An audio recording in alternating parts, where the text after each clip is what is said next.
heard somebody say hyper grace. Grace cannot be increased. Grace cannot be overemphasized. There's nothing like hyper grace, except you are talking about the English grace in the dictionary.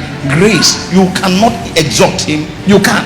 Somebody say people are preaching hyper grace, then they don't know what grace is. You don't even know what grace is to say hyper.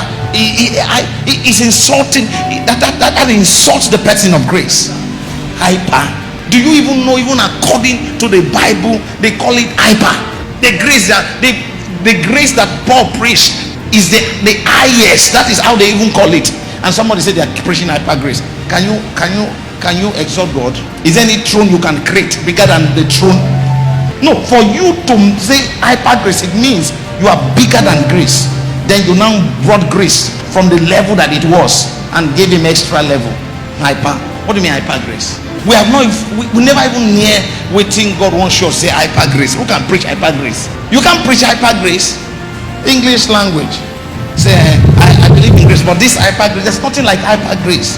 That's an insult to the person of God. Therefore, God had highly exalted him above every other name. You cannot overemphasize truth. His truth is revealed from one level to another.